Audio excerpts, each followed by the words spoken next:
What is up, everybody? Welcome back to another edition of the Sheehan Show here on Sherdog.com. My name is Sean Sheehan, and we are back with another edition of the betting show as the UFC and Bellator have cards this weekend. And I suppose they're maybe not the two best cards in the world in terms of individually, but when you put them both together, there are some good and interesting fights on them. And depending what the future holds, I think especially for Bellator, we could see a bit of movement, especially in that Bellator card. So yeah, we will get into that, and I will give you my bets for those cards here in a second. First of all, just to look back at last week and how we fared, I would say it was maybe an even week. We went 2 of 4 on our bets, and the Flier didn't hit. So just to review last week's bet, first of all, I had Martin Hamlet, which was a terrible call. He got finished pretty quickly there against Impa Kasanganai. You know, I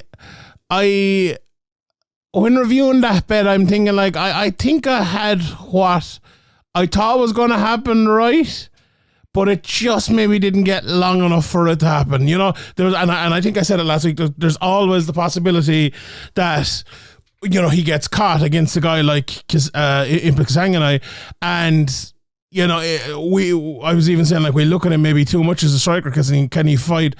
He could fight all the way around, but, you know, it was the striking he needed last week to get him through it, and that's exactly what he did. So that was a great win for him, and not a great call for me. Jaewon Kim, then, that was a very unlucky one, a plus 313. 4 seconds left, he was knocked out by John Lineker, and I think, look, the MMA community as a whole was probably delighted to see John Lineker getting the win. But if you had that bet, I think most people would agree he was about to win that fight if it hadn't been finished 4 seconds early. So that's a very unfortunate one, but look, John Lineker earned his victory, and that's that. And in the Suarez TKO KO at plus 540 is the Flier, didn't hit, but like I think there was a few different opportunities where maybe it could have. I explained that bet, like I thought it was going to be a submission, but you know, I like the price on that one. But the two bets that did hit, Jacoby and Kinney and Njoku to go inside, to finish inside the distance at minus 110. That was, I said it last week, I thought that was a great price, and it turned out just to be. And in the Font Sandhagen fight, I had that either to go to decision or finish in the final round at minus 135. I saw there was a few people kind of saying maybe should have just had it over 3.5 over 4.5 rounds or whatever, but this was a slightly better price, I think. So, you know, I think most people had that bet anyway and got it maybe with the over 4.5 rounds or over 3.5 rounds bet, and it wasn't too far away from that price anyway. So those are the two bets that hit from last week.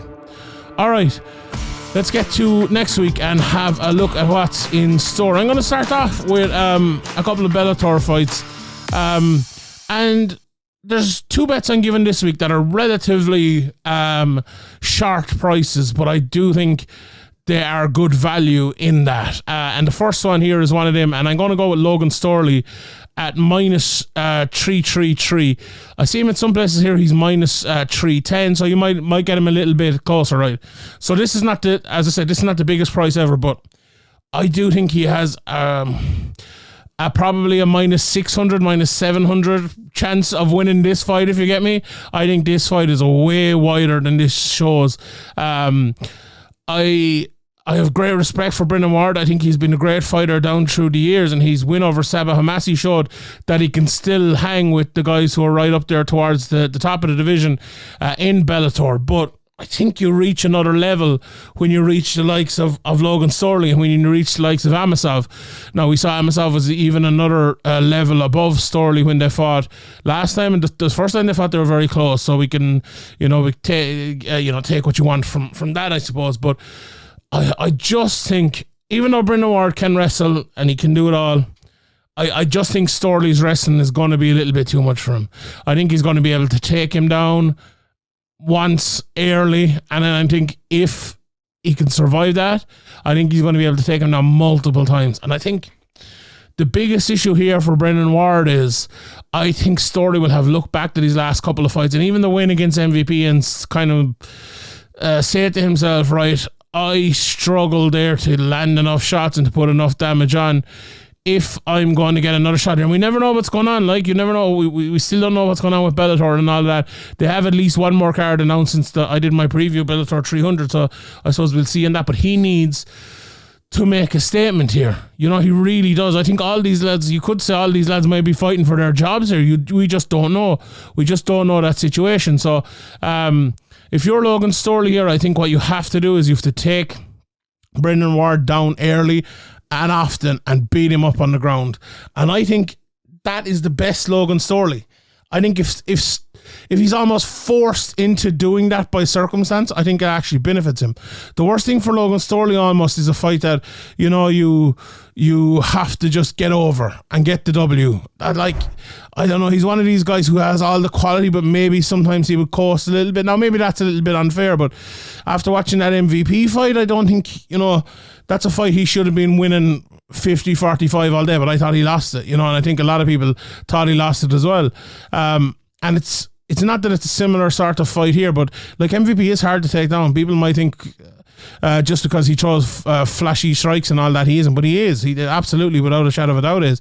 And I think Ward poses a different sort of takedown defense conundrum, but I think it's probably a little bit easier to solve than the MVP one. So I don't think he'll have a lot of trouble taking him down. And I think that fight will be heavily favoured for Logan Storley in that one, a -333. If you want to throw him into a parlay or something like that, maybe that would be a way to go as well. But I really do like Logan Storley here at -333. All right, next bet I'm going for here is also from Bellator, and this is the Justine Kish versus Diana Avsaragova fight. And I'm going for Kish, the underdog, at +130. There's a couple of reasons behind this, and I spoke about it on the preview show. Like, Kish 8-6 at 35 years of age. You're probably saying here, Shani, what are you talking about? She's lost 3 of her last 4 fights, but I've always thought Kish was a good fighter, right? She can fight all around. She can make it tough on you. And as we saw in that Lima McFarlane fight, she can take you down. She can push you to a place that people don't like to be pushed to.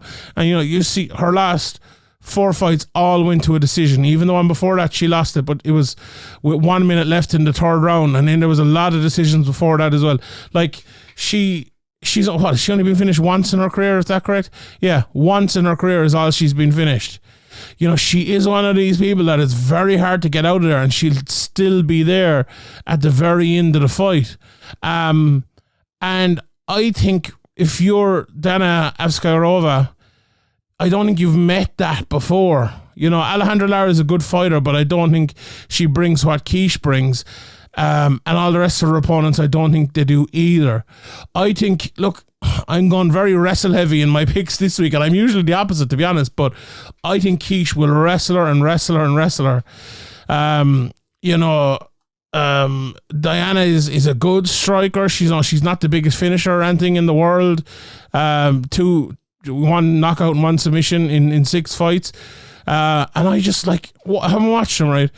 You look at it and you see, what will the advantage be, right? Okay, if Diana can keep the fight standing, maybe she could keep her at the end of her jab. If she can get in top, you know, she can land a few shots in her, maybe get her in some sort of armbar or something like that. But I think watching them, you just see who's the stronger fighter. It's probably Kish. Who's the better wrestler? It's probably Kish as well. You know, does she have a big jiu-jitsu deficiency that if she lands on top, she's going to get, armbarred or triangled or something like that? I don't know. I don't think so. I don't see that. Like, I don't see that at all. So, honestly, I think I thought this fight would be actually further away in terms of price, just because based on reputation and record. But I think the bookies have it almost right. If they had it the other way around, I think they'd have it dead right. So I think that price is big enough still to go for Kish to win it, and I think she will. And I like that price of +130. Give me plus money in that fight. Definitely, I'm taking Kish in that one. Right, I'm going to jump over to the UFC for the next one. I've one more from Bellator, but we've there's 2 more from the UFC altogether. So the first one I'm going for, this is a bit of a shorter price, although not too short now. Let's just get the updated price here as I look at it. And it hasn't changed since I was looking at it earlier. It's minus 180 for Khalil Rountree Jr. to beat Chris Daukaus. And I think, looking at it here, I think the minus 180 is a pretty good price, if I'm being honest. I think Daukaus is a good fighter, but and I've said this many times with Khalil Rountree now, maybe too many times, but if he shows up and he can do what he is capable of doing, there aren't many people around that can beat him. And he's won 3 in a row now, so he's getting better at that. Last time out, he won a split decision over Dustin Jacoby, and you can talk about the decision all you want, but look what Jacoby did to Kennedy Njoku last week. Look, he looked brilliant. He hits very hard. He knocked out Carl Robertson before that and absolutely destroyed Modestas Bukauskas prior to that. Whereas Chris Daukaus, he's actually lost his last 3 in a row, up in weight. So it's a case of like, they're fighting at light heavyweight. I know, Khalil has been, I suppose, knocking on the door for a while. How is Chris going to look coming down? Or I think he fought at light heavyweight before a good while ago, but maybe before the UFC did he, but coming either down or back down anyway. It's going to be a bit of a cut, I think. Like if you look at his most recent opponents, right? He's 3 knockouts. Derek Lewis, Curtis Blades, Jairzinho Rosenstruck. What would you say all of them have on him? Like Rosenstruck probably, like, I don't think he's necessarily faster than him, but he's a better technician than him and knocked him out in 23 seconds. Curtis Blades is kind of a better athlete than him, and then Derek Lewis, we know kind of what Derek Lewis is. I think Khalil Rountree probably has like a bit of what all those 3 have. He's probably a better technician, like Rosenstruck. He's a good athlete, like Curtis Blades, and he has the bit of madness in him that Derek Lewis has as well. So it's kind of a bad, it's all the bad signs that Daukaus has had over the last while are all kind of added together and put into Khalil Rountree, if you get me. I think, like, you look at Daukaus and you see, look, he's been beat 6 times, finished 6 times, knocked out 5 times. He has 11 of his 12 wins are via knockout, and Khalil Rountree has been knocked out twice in his career. The most recently to Ian Kutalaba and Johnny Walker. Before that, around 2018, 2019, both of them. So it's been a while. Like, how does Daukaus win this fight? Like, let's look at a few options. Like, if it's fought maybe at length and they're jabbing and they're fighting a technical fight from there, who's going to win that fight? I would say Rountree, but Daukaus has been fighting against the bigger guys at heavyweight, so maybe he'll be more used to that. But the speed, I think, is going to be an advantage for Rountree. The power, like I think if Daukaus lands, maybe, not that he'd have a power advantage, but he could knock out Khalil, no doubt about it. Like with the size of that man, you can knock anyone out. But I think Rountree's like kicking power, his leg kicks that he throws an awful lot, but with the punch power as well, the way he catches you clean, if he's kind of like shocking you into it, is very, very good. I mean, like, the one thing I would say that Rountree doesn't have is again that consistency. Now, he's won his last 3 in a row, but it is a weird thing to say, but there's a big difference between 3 in a row and 4 in a row, and that's when you get to the next level of consistency, especially around the top of the division. So if he can do that, put it together, maybe the fight IQ, I don't necessarily think Chris Daukaus is John Jones or Floyd Mayweather in terms of fight IQ himself, but I think Rountree maybe struggles with that at times, or has in the past anyway. But like, there are very few signs here to say that Daukaus will or can win this fight. And I think at minus 180, I think that's a very, very, very good price for your guy, Khalil Rountree Jr. Right. And the last of the 4 bets a week, and then we'll have the Flier, is the heavyweight fight over in Bellator. And I'm going for Steve Mowry at plus 188 to win in this fight.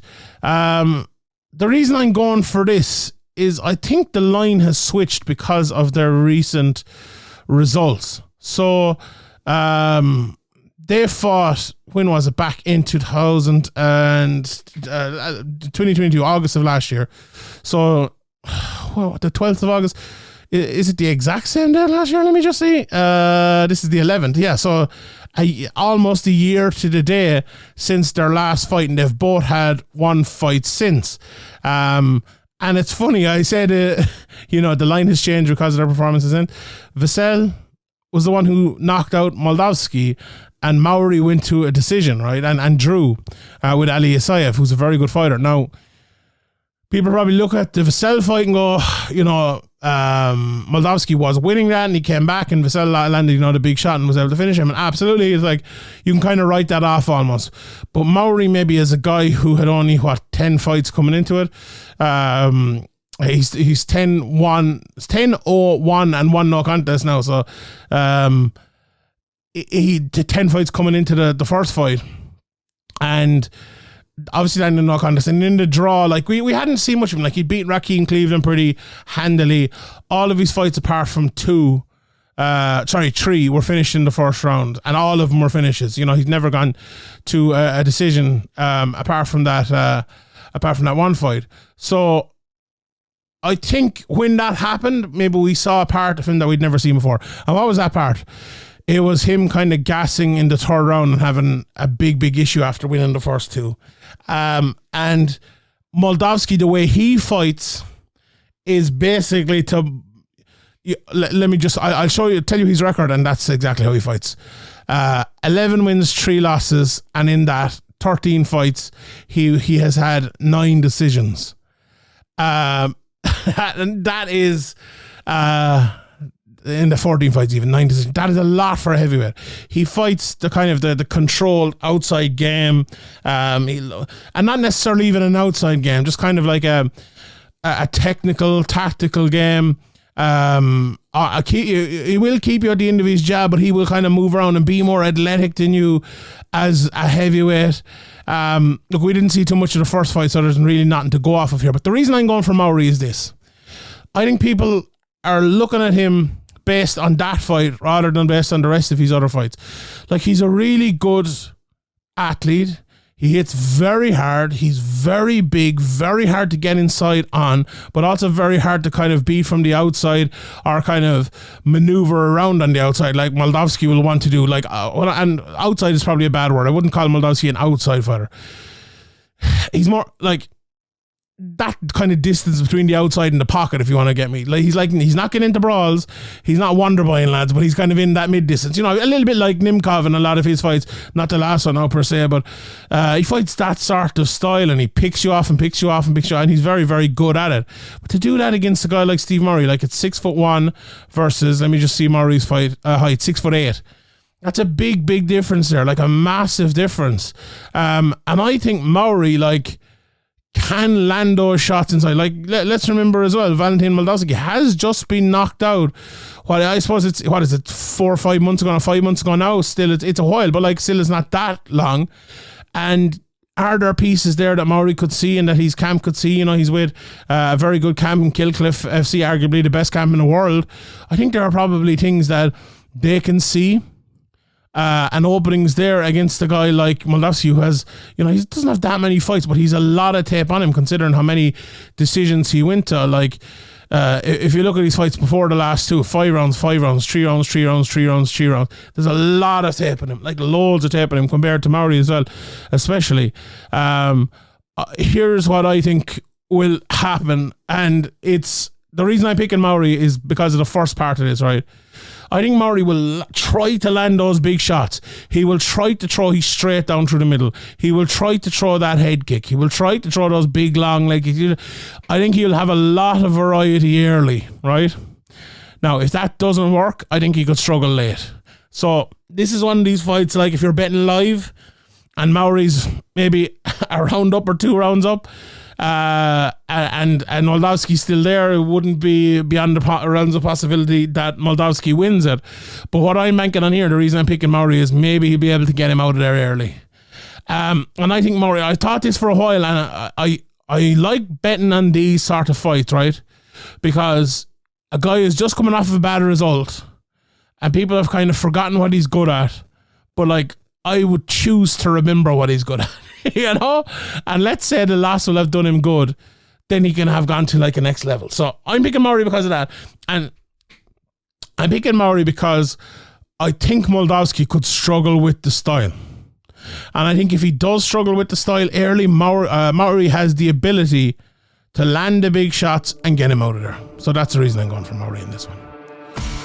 Right, the flyer then of the week is a pretty simple one.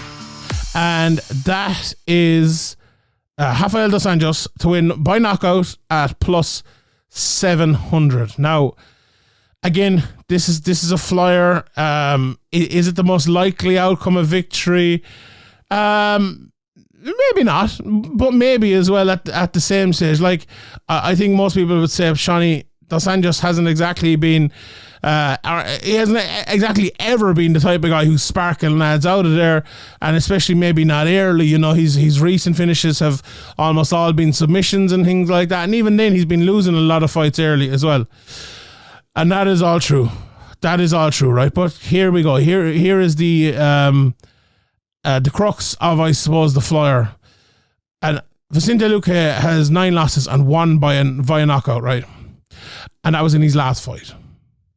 And he lost to Jeff Neal, who does hit very hard. And funny enough, I saw a few clips of that fight yesterday. I went back and I watched a bit of it. And there was a stage in that fight where Luque got hit. And again, this is almost a year to the day ago since that. So maybe he's had time to recover, but we'll see. There was a stage where Luque got hit, and I thought to myself, this is not the Vicente Luque of old. Like, he just, at 31 years of age, he's 31 fights as well. I thought it was a stage of his career he reached where, oh my God, he's going to start taking shots from now on like this or lesser that are just going to put him in a place that he doesn't want to be. And we've seen it with many guys. And one example that always stands out, and it's funny, it's Vicente Luque, but it's Tyron Woodley, you know, and he lost a few fights coming up to that fight and all, but there was a stage in that fight where Woodley got hit, and I was like, oh my God, he just can't take a punch anymore. He just cannot take a punch anymore. And now maybe it's a little bit unfair on Luque, and maybe I'll be proven wrong, and him taking a year off is definitely the way to go here. But I think if that is the case for Vicente Luque, I almost don't care who's opposite him, right? I think as well with Luque, we've seen a good few submissions from him. That Bravo choke, he caught Woodley with it, didn't he? And he caught Chiesa with it as well. Maybe dos Anjos, I know he'll want to get a few takedowns and all like that. Maybe he'll be more of like the ground and pound type here, but also with that big left hand he throws, with the pressure he puts on lads, you know, that Brian Barberena win will be very good for him, you know, after coming off of the Fiziev loss. You know, he's won 3 of his last 4 as well. So, but it's been, I suppose, 3 of his last 4. It's been 3 years. You know, he had 3 fights in 2022, which was absolutely great. But again, it's another 9 months since he had that Barberena fight. So he's not exactly been the most active apart from this, I suppose, the point in 2022. Having said that, right, I'm going for the plus 700, first of all, because it's a flyer. But based on Luque and based on the fact, like, if you are dos Anjos and you went back and you watched that fight, like, it's hard not to see what I saw in that fight, I think. Now, maybe I'm overreacting to it. Let me know in the comment section what you think below. But I just think if he does push that pressure, if he does land a few big shots and Luque reacts that way, I think the finish could be on. And even if he does manage to maybe pick him up, take him down, land a good few elbows or something like that, he could put him out on the ground. So that is the pick for me in that one. Right, let's look at some of the other odds from both of the cards. Let's start with Bellator first. Obviously, we spoke about the main event there and the co-main event. The Aaron Jeffrey Dalton Rasta fight is an interesting one. Jeffrey is plus 175. He opened up at plus 200, and I'm not surprised that's come in a little bit, although I do fancy Rasta. Maybe you wait on later in the week. That minus 225 is still a bit greedy there. If that was, let's say, to go into minus 200, even to get down into the 100s, I think that would be the time maybe to go for that one. James Gallagher against James Gonzalez. The Gallagher price has moved all the way in from minus 225 to minus 125. So if you fancy Gallagher there, actually he's minus 120 now. If you fancy Gallagher there, that's definitely a good price now to get him at. Look, I think Gallagher is a better fighter all around based on what they've done before, but Gallagher's, he left Ireland to go to America, and then he went to James Krause, and then James Krause, obviously, as we know, all that's happened there, and there's no update on that as well either at the moment. But like, he's been out in Thailand now, James, training. It's hard to know what he's going to look like. You'd hope he look brilliant, but you just don't know. And like, those are the sort of ones I would never trust to bet on. So look, if you do fancy James, that's a very good price without a shadow of a doubt. I also like the price on Islam Mamedov. He's minus 286. I know it's a bit stingy, but I do like that price over Sidney Outlaw. I think he has a big chance there. This Barzola Bates price is one that has moved around since this opened up. Barzola started at around minus 175. He's out to minus 204 now in some places. Plus 140 for Bates. I like Barzola in that one. But that price keeps moving. I think the bigger Bates gets, the nicer that price is. I see in one place here, he's plus 165. So I think some people will probably be taking him at that price if that continues to move. Lucas Brennan's a big favourite over Weber Almeida. He's almost minus 600 there. Vladimir Tokov is the minus 275 favourite against Jair Pacheco. And there's a few other fights on that as well. We spoke obviously about the Kish fight. I like Alfie Davis at minus 150 over Alan Cruz, who is plus 125. The Higo price as well, plus 175 over Mihailov, who's minus 225.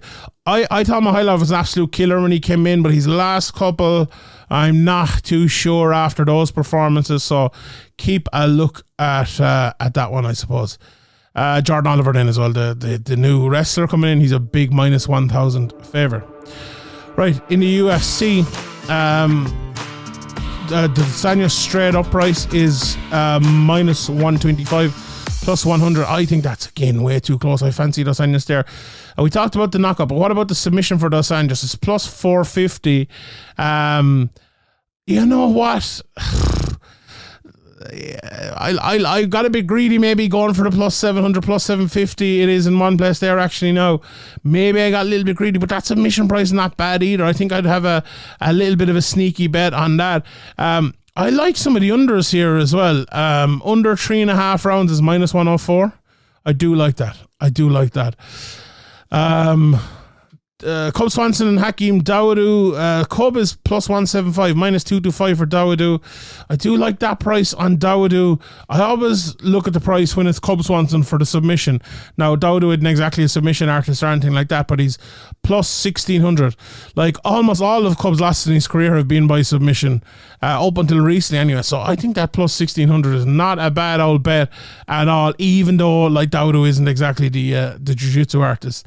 Daukaus and Rountree is plus 163, minus 200? It's minus 200, minus 188 in one place, minus 180, and I think the most recent price is minus 180, so that's the price we're taking on Khalil Rountree. JP Bays is the underdog, almost plus 300. In fact, he is plus 300 in a couple of places, minus 350 for Marcus McGee. Tafon and Chukwi is minus 150 over plus 120 AJ Dobson. That's actually a fun fight. How about that one to finish inside the distance? Doesn't go to a decision, minus 150. I like that price there. McKinney is coming in on short notice, and he's a big favourite, minus 275 over Mike Breeden, plus 210. Josh Parisian over Martin Boudet, plus 175 for Parisian. Martin Boudet minus 225. Again, let's look at the under there. The fight doesn't go to a decision, minus 120. Again, that's probably the one I would go for there. And yeah, that's kind of the top and bottom of all the cards now. And not a bad weekend to mixed martial arts. Let me just review my bets here before we go. Logan Storley minus 333 money line, plus 130 for Justine Kish. Khalil Rountree minus 180, plus 188 for Steve Mowry. And Dos Anjos to win by a knockout at plus 700 is the flyer of the week. All right, everyone. Thank you very much for watching. Please bet responsibly, and I'll see you all next time.